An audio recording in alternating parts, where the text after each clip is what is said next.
يا صباح الفل. قبل ما ابدا الحكايه عايزك بس تقوم تبص على المرايه على رقبتك للحظه واحده، ولو عندك طفل كمان بص على رقبته هو كمان. كان في اعلان زمان بيقول قوم اطمن على فلوسك. انا بقول لك قوم اطمن على رقبتك، لان اوقات علامه صغيره جدا مكان محدش بيركز معاه خالص ممكن تكون اول كلمه في حكايه صحيه كبيره جدا لسه ما بدأتش تتحكي. من فترة كده وفترة كبيرة دخلت لي سيدة تقريبا في أوائل الأربعينات. كانت من الناس اللي أول ما تشوفهم تحس كده إنها شايلة حمل سنين طويلة فوق كتفها.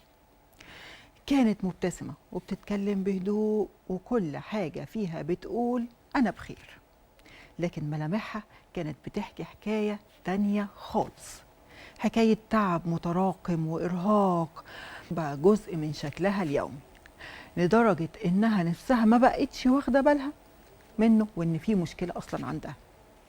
قعدت قدامي وقالت لي أنا حاسة إن جسمي بيتغير، ما بقتش فاهمة مالي. ولما سألتها تقصدي إيه؟ قالت لي طول الوقت جعانة، جعانة بشكل غريب ورهيب.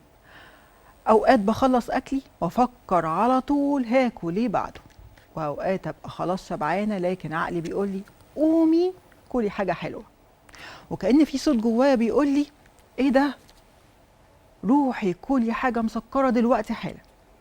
وقالت لي حاجة شدتني جدا لما قالت أنا بقيت أحس إن الحلويات بتناديني تعالي كليني. ضحكت، لكن الحقيقة إن كلامها كان أعمق بكتير من الضحكة اللي أنا ضحكتها، لأنها كانت بتحكي حكاية عن معركة يومية عايشاها مع نفسها. كل يوم تقرر تبدأ من جديد، وكل يوم تلوم نفسها لأنها رجعت لنقطة الصفر ورجعت للنقطة اللي كانت واقفة عندها. كانت مقتنعة إن المشكلة كلها في الإرادة، وإنها لو كانت أقوى شوية كانت قدرت تسيطر على نفسها. وأنا بسمعها أيقنت إن الحكاية أكتر بكتير من مجرد إرادة، وأكبر من مجرد أكل. ومع الكلام بدأت بتفاصيل أكتر. قالت لي إنها بعد الأكل بتتعب بدل ما بتكون نشيطة، إنها أوقات كتير بتحس إنها محتاجة تنام بعد أي وجبة. إرهاق، تحس إن تركيزها ما بقاش زي الأول، ذاكرتها بقت أضعف بكتير، مزاجها متقلب بسرعة جدا. ولما تنام حتى لو بتنام ساعات كفاية وساعات كتير بتصحى تعبانة كأنها ما نامتش أصلا ولا ساعة. ولما سألتها وأخبار الوزن إيه؟ قالت لي الزيادة كلها تقريبا في منطقة البطن والوسط. الأنسولين ده بيتصنع في مكان اسمه البنكرياس، وبيخرج منه علشان يفتح الأبواب للخلايا يدخل السكر يدي الطاقة.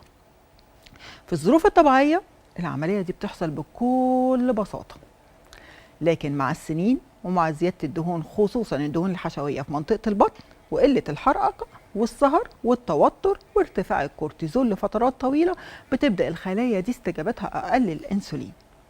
لكن المفتاح لسه جوه القفل، المفتاح لسه جوه الباب. عايز بنكرياس بيضطر ان هو يلا يشتغل اكتر ويطلع انسولين اكتر عشان يفتح نفس الباب اللي كان بيفتح بسهولة قبل كده.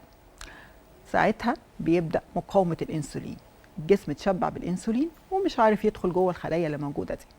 ساعتها بقى بتبدأ العلامات اللي الناس كتير بتعتبرها عادية جدا، واحدة ورا التانية ورا التالتة: جوع مستمر، رغبة شديدة في الحلويات، خمول بعد الأكل، زيادة في محيط الوسط، اسمرار في الرقبة، إرهاق وتعب، على طول عايز حاجة حلوة، تركيز خلاص راح. وكان الجسم بيهمس دايما لصاحبه في البداية ويقول له اسمعني، خد بالك مني، افهمني، قبل ما اضطر ارفع صوتي أكتر وأكتر.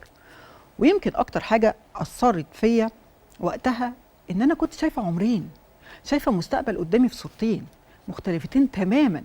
السيدة الأربعينية اللي هي فضلت سنين طويلة على نفس النمط، ممكن تتحول لمقاومة الأنسولين عندها سكر نوع تاني بعد ما يكون البنكرياس أرهق تماما في محاولات مستمرة عشان يعوض.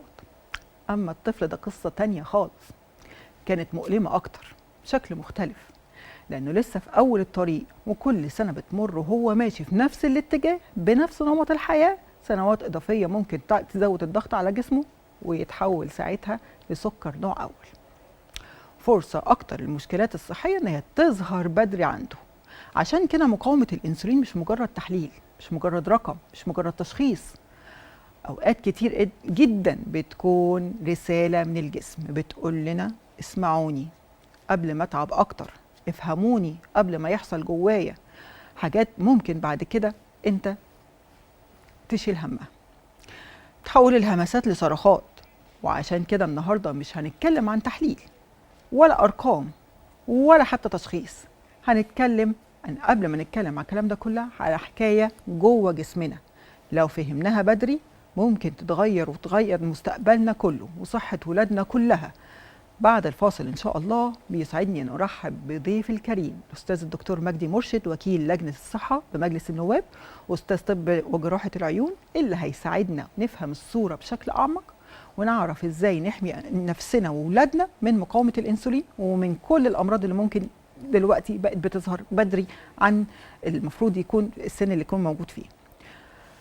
عشان كده وعشان أنت السبب وأنت الحل، فالتغيير دايما بيجي جواك في